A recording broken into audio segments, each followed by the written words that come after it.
we do not always mean the same thing. Information, any kind of concept, the summation of a story. Image and montage, sum it up for me. Hi, I'm Travis Hedgecoke, and you're watching me.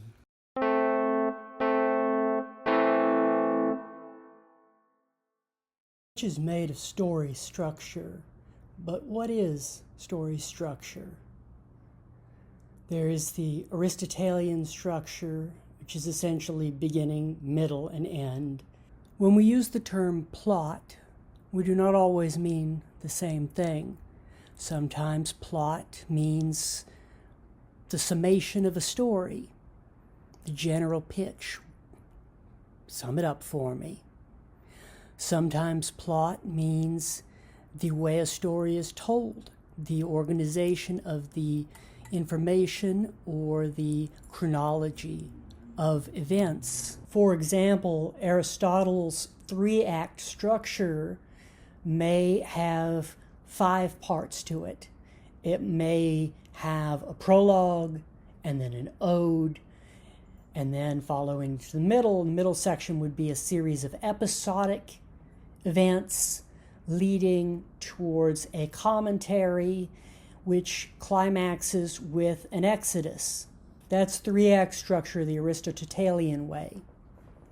There are other forms of three-act structure that may include a prologue and an epilogue at the end. The number of episodes can change between things.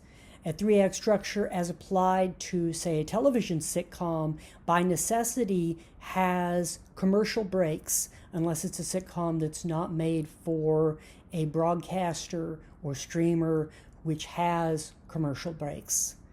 Those commercial breaks themselves could be considered act breaks, and probably should, in the sense that a staged theatrical production has act breaks. But some people are uncomfortable with that. Every time we engage with a piece of media, every time we engage with a piece of telling, we are redefining where the act breaks are, what the act breaks mean, what it means for those places, those moments to be those breaks.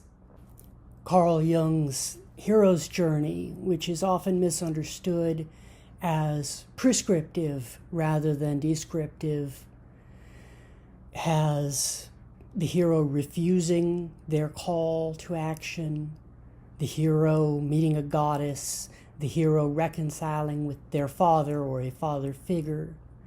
And yet, that structure requires none of those things in particular.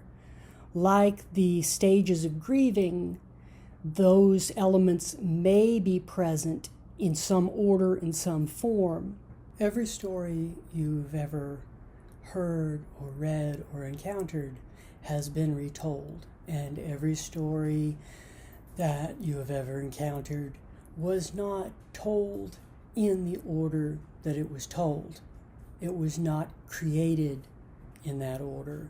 And even if it has been created in that order, as soon as you receive it, it has no longer been created in that order or told in that order. Vladimir Nabokov would have his students begin their first reading by focusing on physical details, most specifically the layout of rooms, of buildings, of properties, and the presence of things like little dogs in those rooms. What does the position of someone in a room tell us about that character, about their relationship to other characters, to their intentions, to their plans? What does that tell us about the society they live in, or the town they live in, the home life, etc.? And these things can be very enlightening. One of my favorite short stories, The Jelly Bean, by Zelda F Scott Fitzgerald, benefits greatly from focusing on where people position themselves and where people find themselves positioned in living spaces. The titular jelly bean, which in the story refers to someone who's just kind of goofy, kind of along for the ride, is taken to a semi-legal dance so that his friend can show off and make him feel bad because he's not really his friend. And what our protagonist does is he sits himself down in a chair instead of dancing, and he's just going to sit the night. But where he chooses to put that chair and sit is directly in front of the women's restrooms. And so women who are going to the bathroom, women who are changing their clothes, anything, have to go right by this guy who's just sitting there, killing time, for his sake, he believes, doing nothing. But obviously, he's having an effect on everyone at the party, everyone who has to come by him. And so that has a benefit in characterization, but it also is able to motivate much of the story, because one of the women who comes out of that restroom has been trying to clean some gum off her shoe, and she can't get it off. Where do you go if you're going to try to clean gum off your shoe? A bathroom is a good place. A restroom makes sense. So it puts him right where he needs to be to meet her for the story to continue.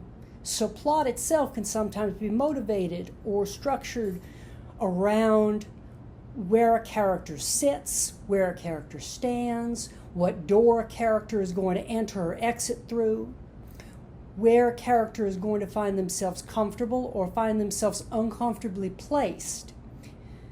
At the same time, this may not be a significant element in many stories. It is not required that the physical aspects of a story make any kind of logical sense.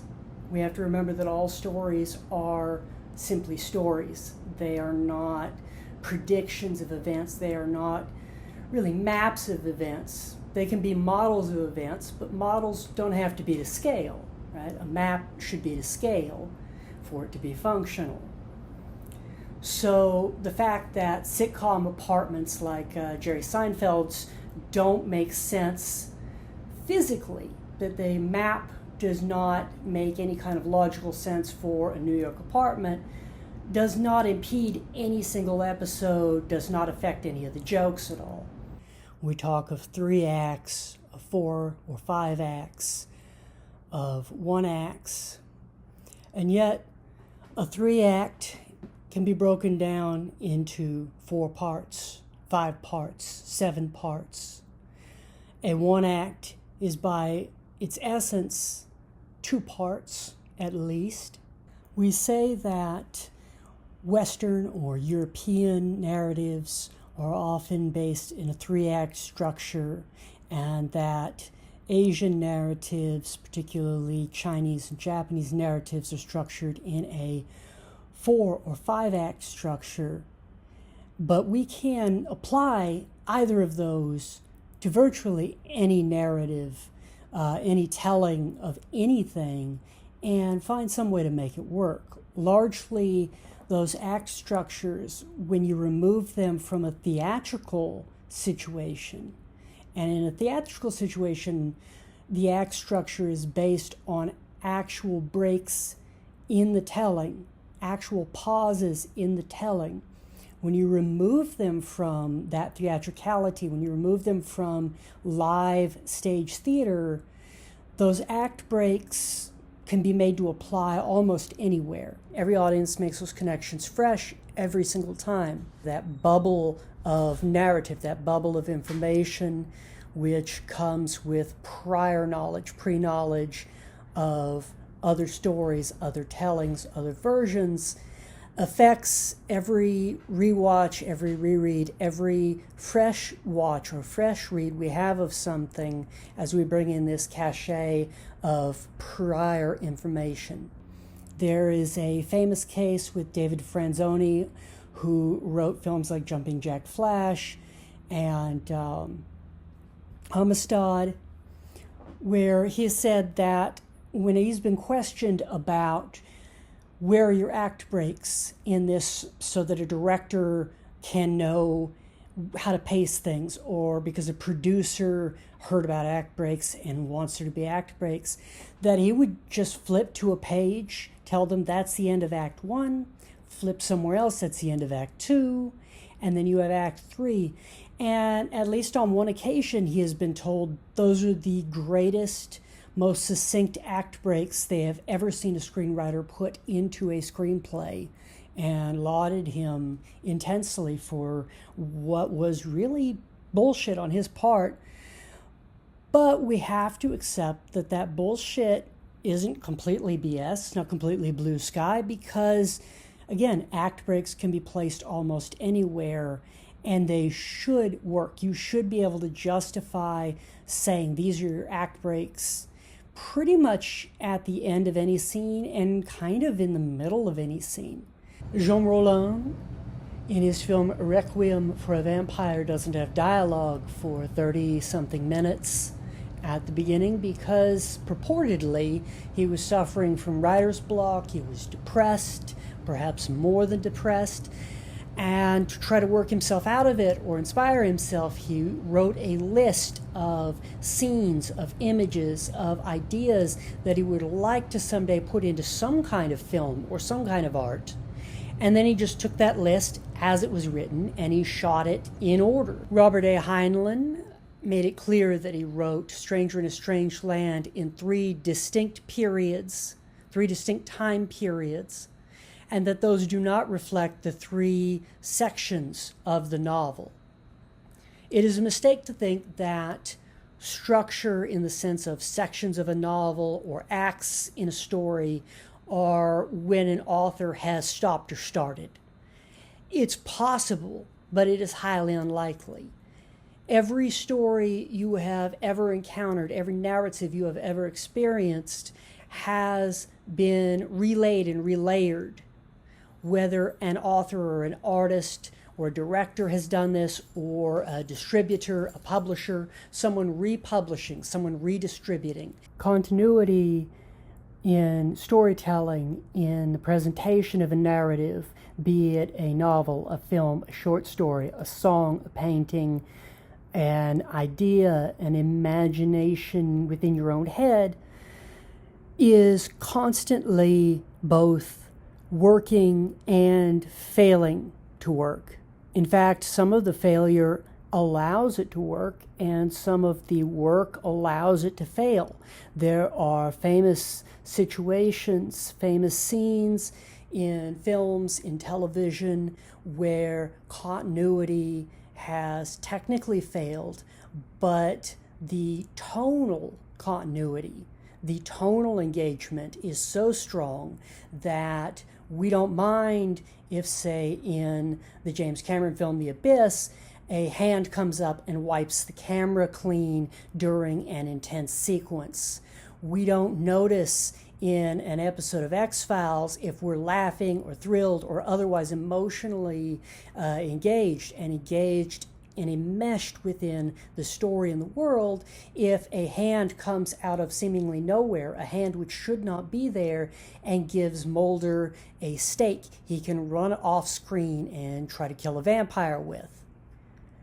However, when we notice these things, when we understand these are continuity gaffes, these are not part of a narrative, they are things that occurred that no one intended for us to see, but also that we perhaps did not the first time or the 20th time see, that we failed as well in our awareness of real life continuity.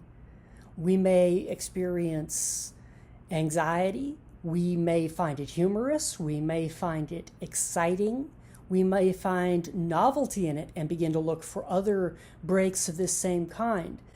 We may make it part of the canon of that fictional universe and try to find some fictional justification for what is occurring.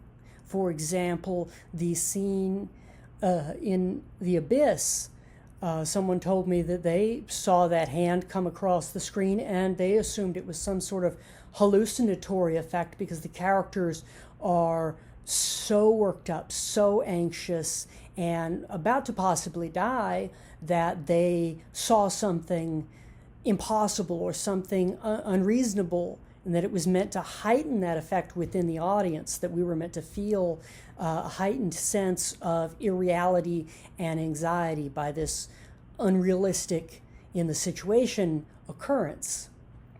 Makes sense.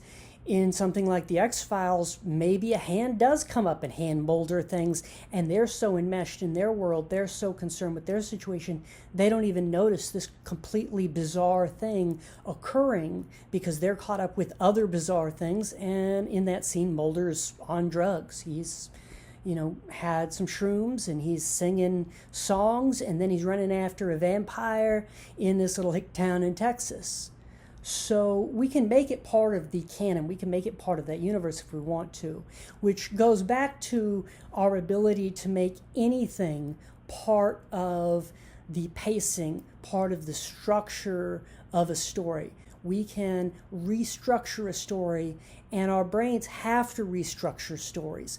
Otherwise, we could never change gears from believing something was a drama to realizing, oh, this is a comedy, or realizing that this is a light, happy picture, and then understanding, oh, wait, something tragic and bad is going to happen. While both director Mary Harron and the writer Guinevere Turner have expressed that audience members have come up to them and completely misunderstood their adaptation of American Psycho, those misinterpretations are valid interpretations, and they are misinterpretations. Just as if we were to take that adaptation of American Psycho and apply it to the kind of graphing or mapping that Kurt Vonnegut would do with stories, it doesn't work out. The map of the story, ostensibly, in that situation, would not be a map of either the tone of the story or how general audiences receive it, because it would be too focused on the protagonist, and the protagonist in American Psycho is also the antagonist. And in that respect, as an anti-hero, as a genuine anti-hero, we are not invested in that character thriving. We are not invested in that character getting what he wants or getting a reward in any respect.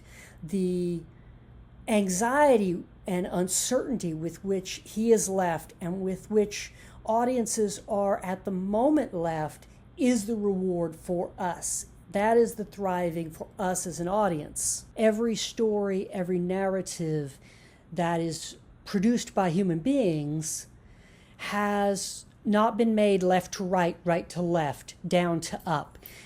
It was not drawn from one corner down across the page.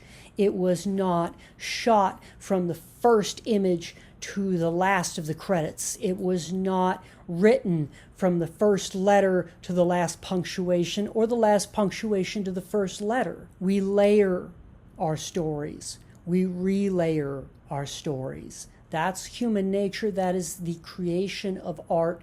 That is the creation of entertainment. That is how we tell things. We don't tell things freshly. We don't tell things the first way. Even inside our heads, when we begin to tell a story, we self-edit. We self-alter those stories that we are telling aloud, or that we are telling ourselves. It has been studied and said that the more we tell a story, especially a story which has occurred to us, the less it resembles the reality of what happened. We want to make it a good story. We want to make it a story. There should, at any point during the telling of a narrative, be some kind of turn, enough of a turn that we can justify that that is a definitive turn that really shifts the narrative.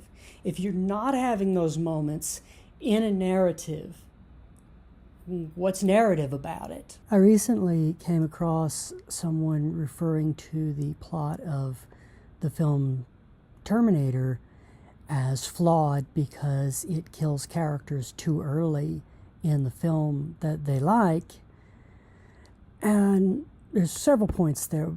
The main point is liking a character or identifying with a character, admiring a character, does not mean that they should survive a story. It does not mean that they should be the principal protagonist or the perspective for that story or the way that it's told. When Kather Acker retells Terminator as the story of a guy who is filthy, homeless, naked, confused, rambling, and in a way nonsensical in his, what appear to be delusions, that is so attractive and cool and persuasive that a random waitress will absolutely take him home, have sex with him, and run off with him on some weird adventure. She is telling one story. It's still the story of Terminator, but it's not the story of Terminator that the film tells, and the telling is the difference. When we look at the film Terminator, I hope all of us can understand that in a retelling of Terminator like Acker's, it is not necessary that someone in the audience is familiar with the film Terminator. When you watch a television show that has had its music altered for a DVD release or streaming, if you're familiar with the previous version, you may have a different response than someone who has never seen the original. Montage works whether or not you want it to, whether or not it's intentional, whether or not an audience is prepared for it. They only know this new, presumably cheaper or available music for these scenes, and so their response is tempered in that direction. The visual itself hasn't changed. The editing of the visual and the video has not changed. However, the montage has changed, and so the montage effect has changed. Every time that montage is engaged with, either on a crafting level or a receptive audience level, is different. Montage cannot be purely visual. Structure in film cannot be purely visual, just as structure in fiction in general cannot be purely physical or purely emotional or purely oral, right? Oral with an O, oral with an A-U. It is not necessary that someone in the audience is familiar with the film Terminator, but if they are on any level, that familiarity precedes whatever the retelling is. It comes in without being mentioned.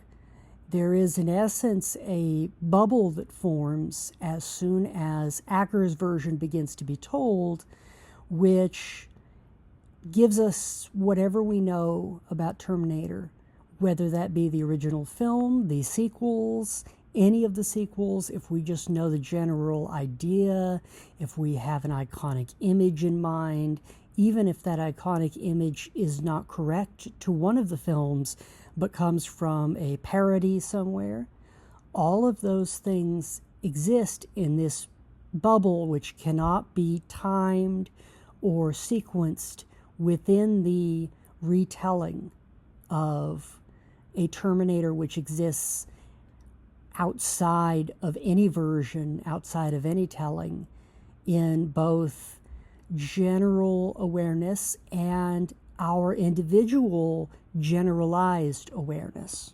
You can look at Syd Field saying that story begins with an inciting incident, that you are continually gathering up the narrative, sort of like you're pulling a tablecloth towards you inches by inches, and the other side is receding, and all of the stuff that's on the table is coming towards you as you're pinching that along, as you're pulling that along. It's weird to say why don't they tell me what everything means? It's weird to say that it means nothing. The curtains are green because the curtains are green. There's 3 glasses on the table, even though there's 1 person in the house, because there's 3 glasses on the table. There's always reasons why things are the way they are. If there's 3 glasses on the table, somebody put them there. If there are 3 glasses on the table, and 1 person in the house, that affects how that person feels or acts in that room. It has some effect on the person. The moment they notice them forward, it has an effect. It does not matter why those 3 glasses were put there, perhaps, the effect that it has on this person. They may feel lonely. They may feel overprepared. They may feel silly. They may not want to take those glasses to the sink, and they may not want to wash those glasses. That doesn't really matter if they brought those glasses to the table, if someone else brought those glasses to the table. It doesn't matter the size of those glasses. If those glasses are tiny, they're little doll glasses, that may seem absurd to the person sitting in the house. It may be because they are making a tableau of dolls and a little scene, a little situation. They may be making a diorama. If they are oversized, giant novelty glasses, they may be looking at going to a party, or they may be looking at making a novelty photo shoot or a TikTok video. And that suddenly has affect on the scene. You have to take everything that's in a scene, once it's in the scene, into account. You can remove things or add things if you are the author. If you are the audience, you deal the hand you are dealt. You work with the hand you are dealt. And all of the stuff that's on the table is coming towards you as you're pinching that along, as you're pulling that along, so that you are eventually pulling enough of the tablecloth that something has to spill, something has to happen, something has to fail on the table or occur on the table, and that occurrence is your climax. That occurrence, that final occurrence, whatever it is that would stop the moment in real life when you're pulling the tablecloth, that's the dramatic incident which becomes the climax of your narrative, of your story. That's a Fieldian structure. But you can apply a Fieldian structural map, you can apply a Fieldian structural model onto any narrative. You can apply an Aristotelian model onto any narrative and more or less make it work. You can find a way to make that make sense. Joseph Campbell is not saying that the separation needs to come before the invitation, that an actual goddess has to be met or an actual biological father has to be reconciled with or dealt with. There doesn't even have to be a metaphorical father dealt with. There doesn't have to be a metaphorical goddess. There doesn't have to be a metaphorical boon or a real boon, a physical boon, an emotional boon, a financial boon. These things often appear in stories, but they are not required to appear. And they are not required to appear in any sequence whatsoever. So Kurt Vonnegut would make models of what he called the plot of stories. And at one point, this was like a party game that he would bring out. It was a shtick he used to try to impress people he wanted to impress at faculty parties. And later he applied it to his own fiction, to his own art. At some point, he thought, well, if I can model a story, if I can graph a plot, then a computer should be able to replicate a plot and replicate a successful plot. I think as we've seen with AI right now, where AI can steal certain phrases or certain pacing or word usage from authors, but can't manage a sensible plot, that he was overestimating both what a computer program can do and, I think at least, how universal or how true his plot graphs were. His plot graphs look good. They look very agreeable. They're a lot of fun, right? He can draw the plot of, basic plot, like someone wants something and they get it. And that's the plot. And that looks great. It's a nice little arc there. He can map Cinderella, and there's this beautiful sort of staggered stair-like rise as she gets ready for the party and goes to the party, and then this sloping settling as the party ends and she has to run away, and things are still better than they were before because she's always going to remember that party where she danced with the prince. And we know, we already know ahead of time she's going to have that rise again when she meets the prince, and the shoe fits her foot. But story is not protagonist. Plot is not protagonist. The protagonist is not the only important character in a story, and it may not be the character that we individually as audience members associate with. It may not be the character we care about on intimate levels, even if we care about them on mechanical levels, story levels. Narrative is not necessarily structured on character want. The idea that character is narrative is a flawed concept. We are at the mercy of the effect montage has every time it has an effect. The idea that character is narrative is a flawed concept as a universal. In individual cases, great, wonderful. If it helps you, great, wonderful. But it is not universal that character is narrative, that protagonist is narrative, or that antagonist is narrative. We have to get past that. Otherwise, we fail to embrace films that are cueing us in, novels that are cueing us into what they want us to take them as. And we're trying to take them as these conquest narratives, these stop the bomb narratives, perhaps, which they don't intend to be.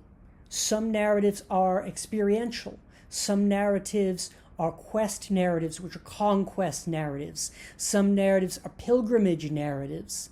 A pilgrimage narrative is not a conquest narrative. A pilgrimage narrative, the protagonist is experiencing a situation after a situation as they go on a journey towards understanding. Understanding keeps unveiling itself, keeps unwrapping, keeps becoming something new. That's a pilgrimage narrative. Pilgrimage narrative is not about stopping the bomb or winning the war, becoming the new king, or getting the boy. Those are conquest narratives. Those are frequently driven by a sense of, I have to grab something, I have to steal something, I have to take something, I have to claim something. An experiential narrative has neither of those. An experiential narrative, there may be no learning and growing and expanding. An experiential narrative is concerned with characters and with audiences who have to live through things. It's not about learning. They're not there to present a change in the person. They're not there to make the person grow. They're not there to make the situation change. These are situations that we or that characters have to deal with or are simply in. And if you are listening to a song that is experiential in its structure, if you are watching a movie that is experiential in its intent, in its structure, the best way to receive that, the best way to take that as an audience is to say, okay, fine, and receive it as experiential. If you start trying to make that a conquest narrative, if you start trying to make that a pilgrimage narrative and you're disappointed, you as the audience member are who is at fault for that. You have the responsibility to yourself to take narratives the way that they are presented to you. If you choose not to do that and it benefits you, if you choose not to do that and you have some great reward out of it or some great enjoyment, that's excellent. You also are responsible for that. So pat yourself on the back, give yourself something, give yourself a treat, whatever it is, clap your hands for yourself. That's something you did. But if it's disappointing you, if it's hurting you in some way, that's something also that you did. The fourth kind of narrative structure in this sense is the rarest of the four kinds, and that is survivance. A survivance narrative is not necessarily about survival. It's not a survival narrative. Survival narratives are frequently conquest or pilgrimage related.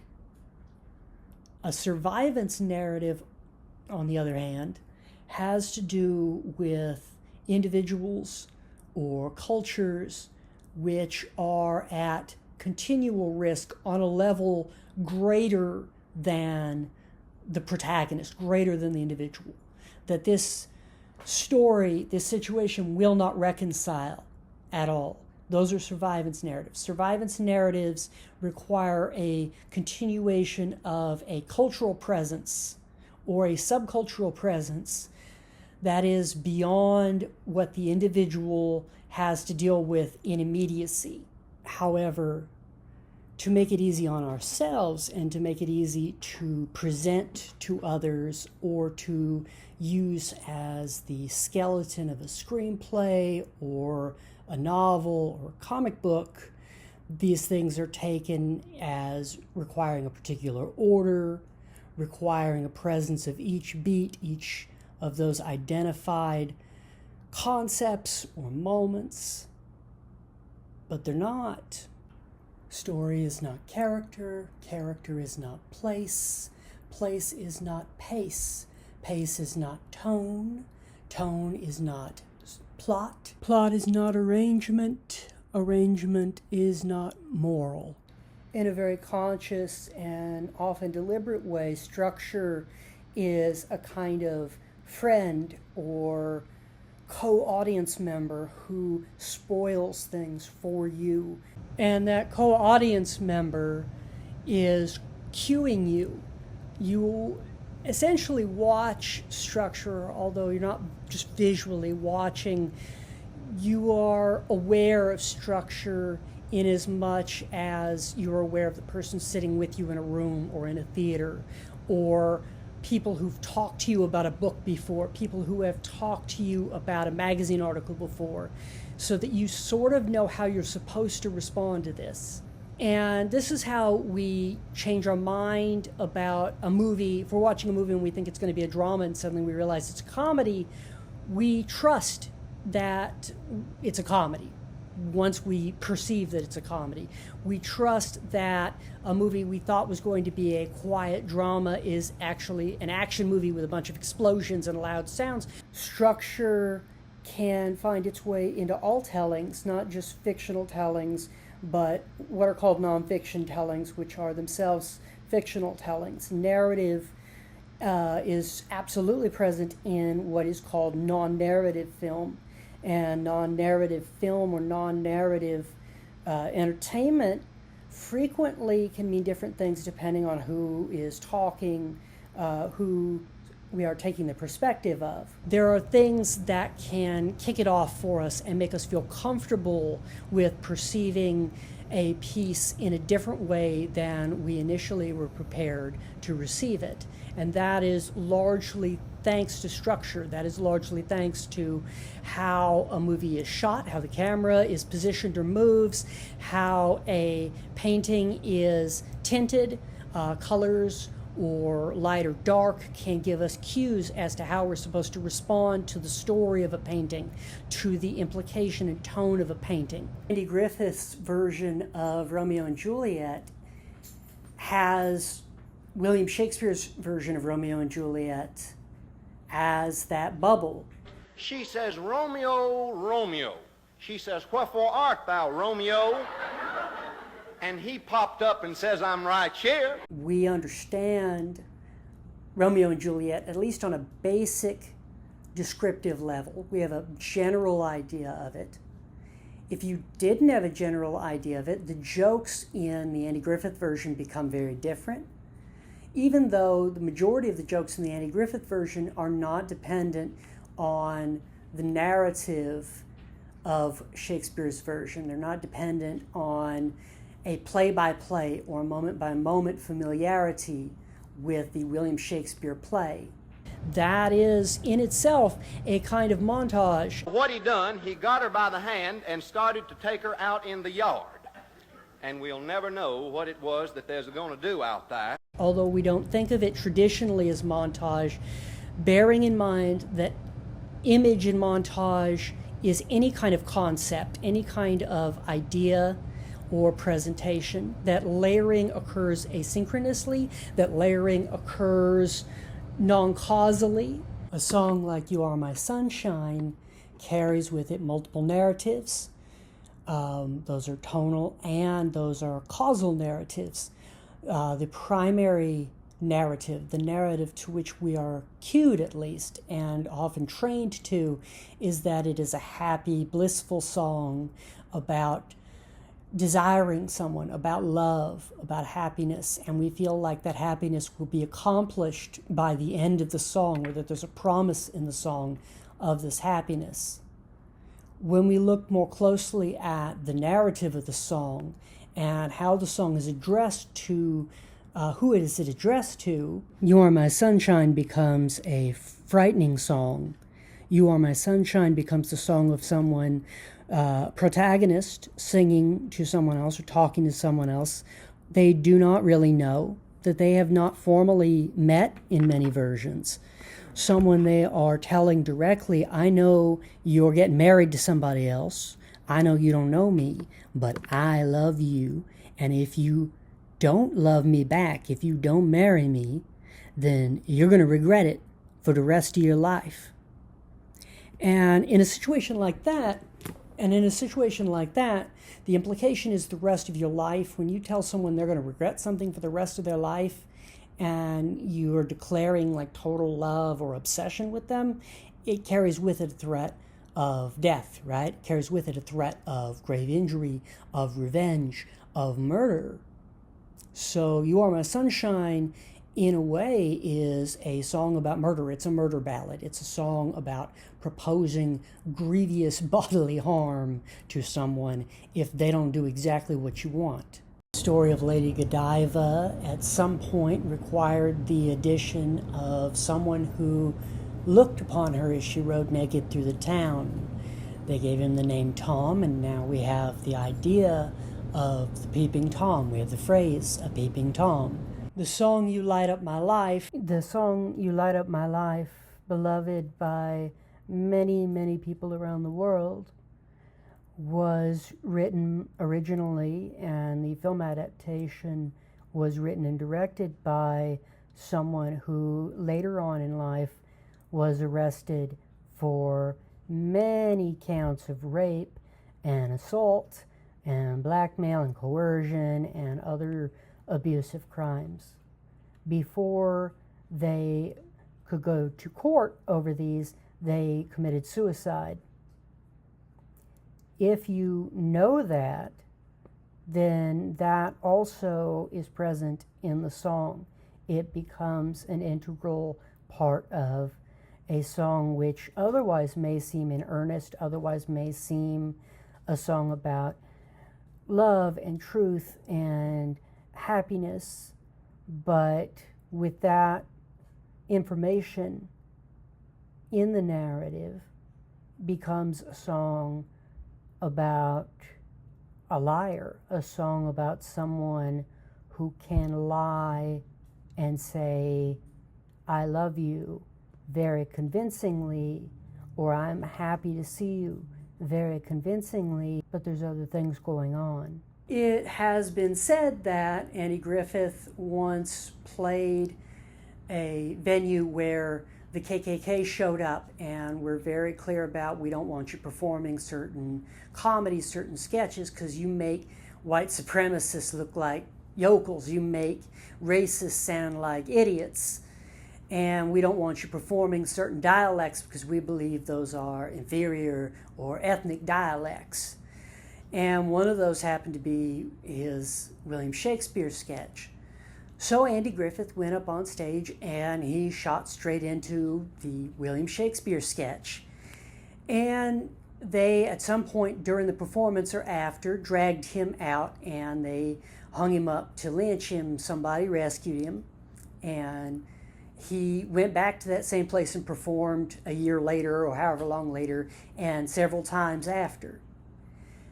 Is that story apocryphal? Is that story true? Is that story partly true? It's a necessary story. It's as necessary as Galileo whispering to himself, "Nevertheless, it moves." It's as necessary as Christ on the cross dying, "Father, why'd you give up on me? Why'd you bail?" There are certain things that are necessary to tellings, and they are necessary to what we tell ourselves internally, that are beats in that story. They're beats in the story. They don't have to be beats in reality. They don't have to be beats in history. Nobody remembers history. What we remember is story. What we remember is the telling and the retelling and the layers of retelling. The Blue Angel has been made at least 3 times, in German on film, in English on film, in panels in a comic that features Wonder Woman. The song We Three Kings appears to be a happy and joyous song about the birth of the Savior of the earth, the universe of all people.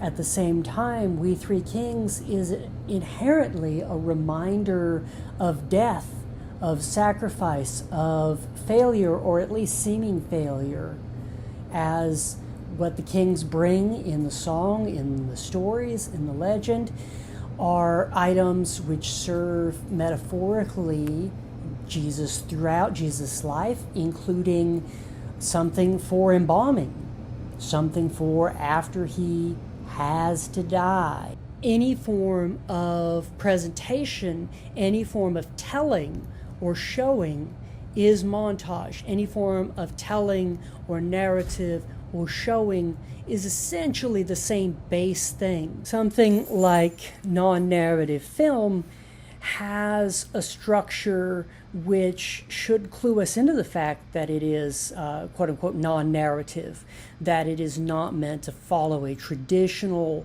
narrative or a traditional character arc, character-driven event or series of events.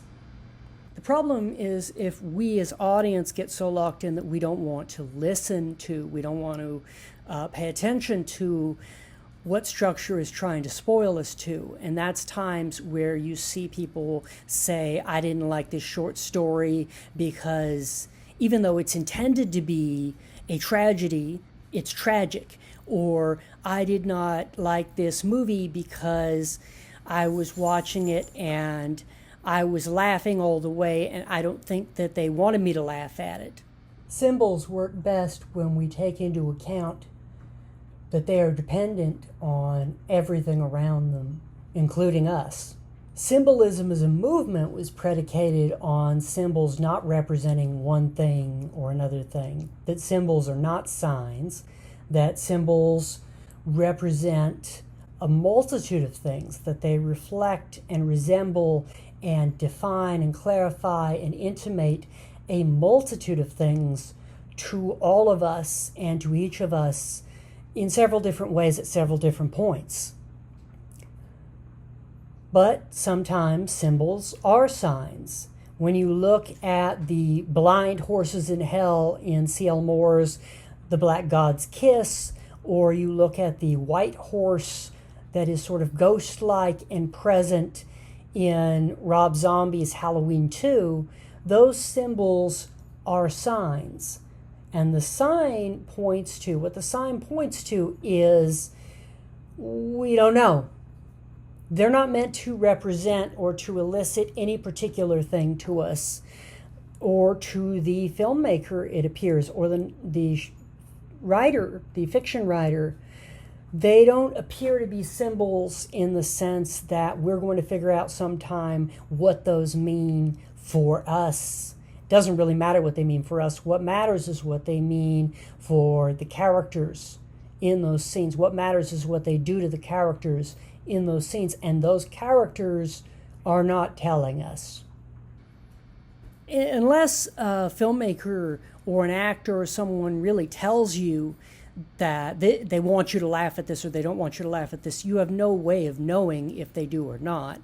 You can pay attention to cues that may help you to feel like you have the freedom to, like you have permission to laugh, permission to find humor in things.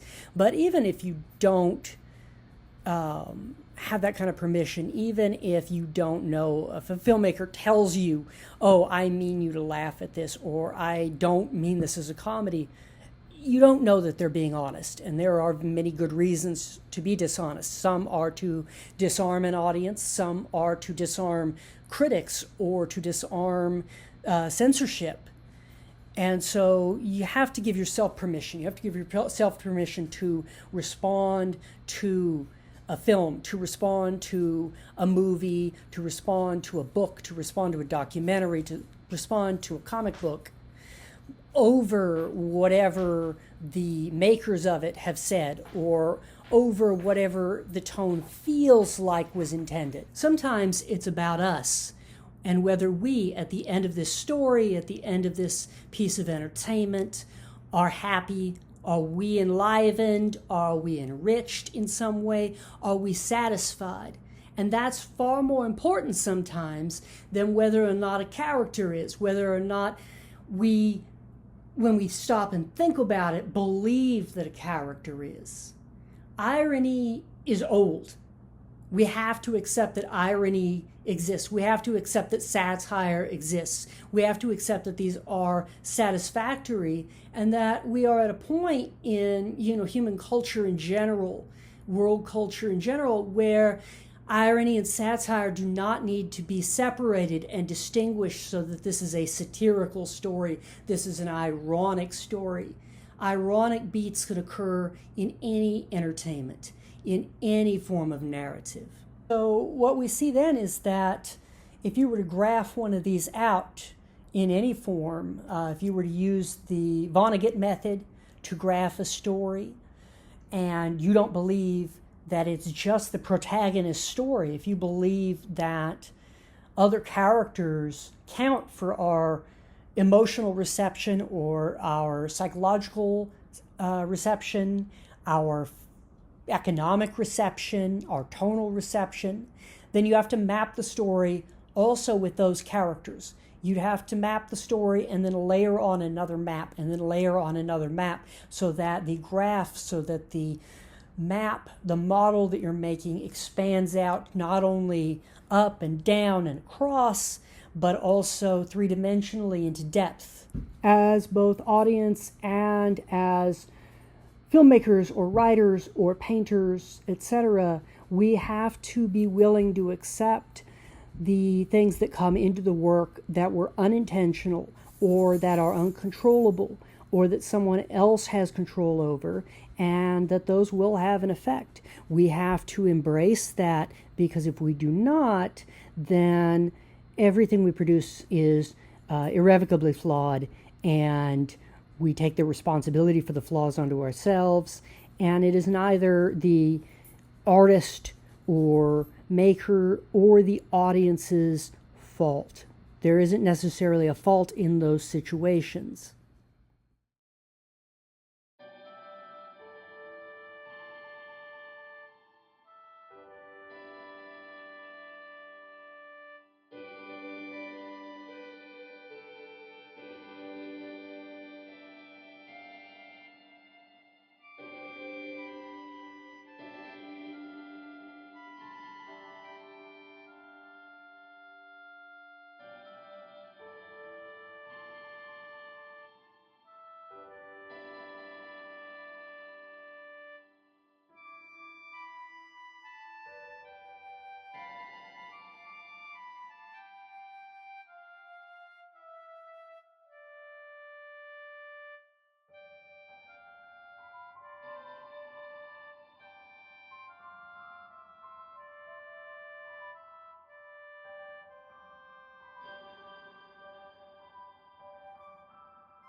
I hope we can make this clear that when I call this me, it's because it's very awkward that it's me.